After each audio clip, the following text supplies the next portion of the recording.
Alright, good evening folks, it's Enforcer Matt, and welcome back to another Short War video, and today we have very big news coming from Russia, that near Moscow, one of Russia's main electronics defense research facilities is currently on fire, and somehow in the process it also exploded as well, and we're getting reports of casualties from the area. We're also hearing as well that Ukraine went to occupied Crimea last night, knocked out some air defense systems in another big win, and we're also getting word as well from South Korea that North Korea is in the process of sending more trash balloons over the border, which is causing tensions to rise between the two countries. But with that, we're jumping into our first news article of the day, which goes to Insider Paper. And in this post, we can see a massive fire at one of Russia's main defense electronics producers and research centers, the NII Platon, near Moscow. So let's take a look at the video here and see exactly how bad this fire really is.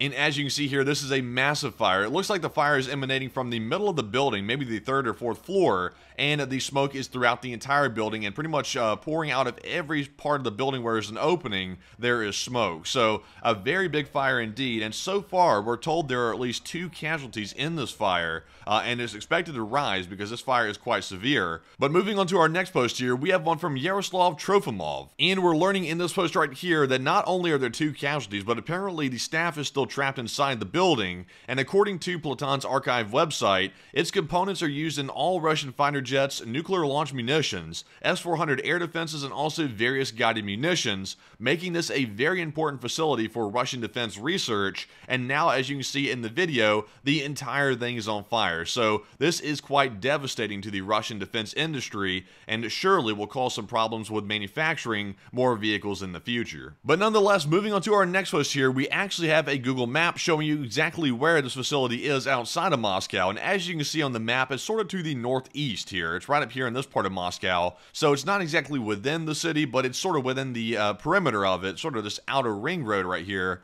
and there it is right up here. So kind of removed, but nonetheless, this is getting a lot of attention, and I'm sure the Russians will be watching that pretty closely to see all the lost progress and research for their defense industry. But with that, we're moving into our next post, and this one goes to Jason J. Smart. And we're learning here in this post that Ukraine has already destroyed at least 30 Russian oil refineries, and for the Ukrainian drones, flying 1,500 kilometers is not a problem, according to Zelensky.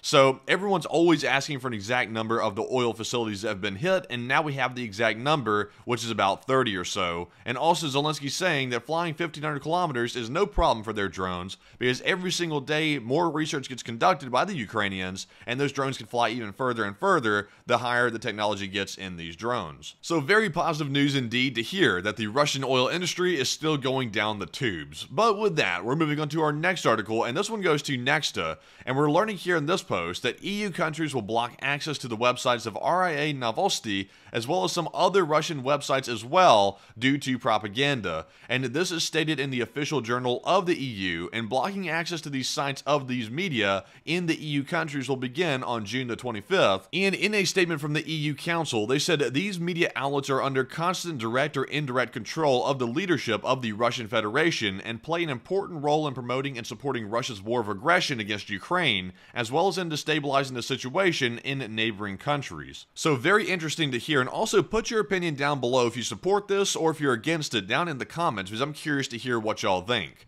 But with that, we're jumping into our next post here, and this one goes to Jay in Kyiv, and we're learning very good news here that yet more Russian air defense units were liquidated in Crimea last night, and every single day the skies of Ukraine are safer for both the Ukrainian F-16s and also their homegrown drone fleet. And we can see right here in the post that 3 air defense installations were lost in Crimea and military personnel were killed, according to Russian state media reports. So another victory for Ukraine in Crimea, and another step toward freeing Crimea from the occupation of the Russians. And yesterday we did see some explosions happening over Crimea in various spots, and it indicates that Ukraine is very serious on retaking that part of their country. But with that, we're jumping into our next article here, and this one goes to Nexta. And we got some footage of a very strong explosion occurring over Odessa, and a huge cloud of black smoke was seen, and preliminarily the city was hit by 2 cruise missiles, but the information is being verified. And we have this very short video clip right here showing the black smoke,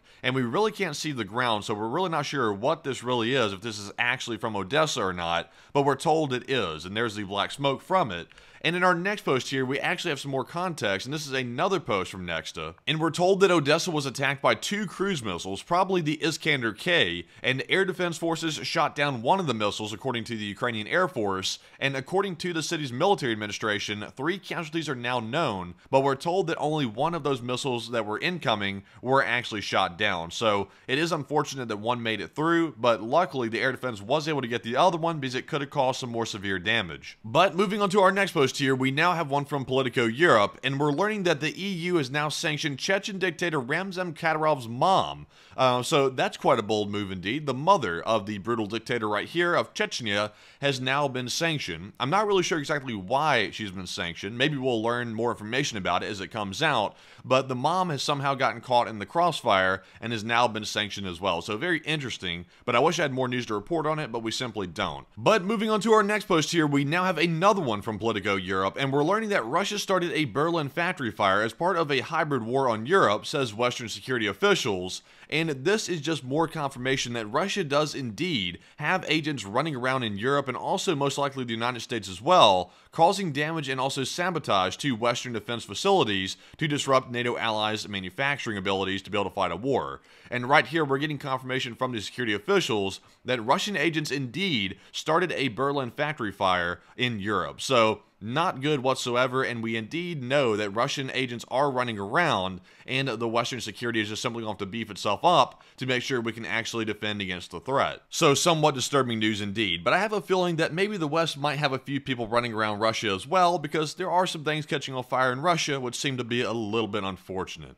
But with that, we're jumping into our next article here, which goes to Nexta as well. And we're learning that the EU has now approved the transfer of 1.4 billion euros of proceeds from Russia's assets to Ukraine. And it says the EU foreign ministers have decided to transfer proceeds from Russian frozen assets to the European Peace Fund, and they will be used to buy weapons for Kyiv, says the head of the European diplomacy, Josep Borrell. And according to him, the EU will allocate 1.4 billion euros to Ukraine next month, and another 1 billion euros by the end of the year for ammunition, air defense, and support of weapons production. So very good news to hear indeed that the EU is stepping up and handing over the transfer of Russian assets to the Ukrainians, because it's direly needed to help support the Ukraine war against Russian aggression. But with that, we're jumping into our next article, and this one goes to Global Military Info. And real quick, we're going to switch gears to the South Korean news as well, because North Korea is really heating things up over there in that region, and we're learning that for the 5th time this year, North Korea sent balloons towards South Korea, and very nastily. And if you don't like very nasty things, you might want to not listen to this, but it says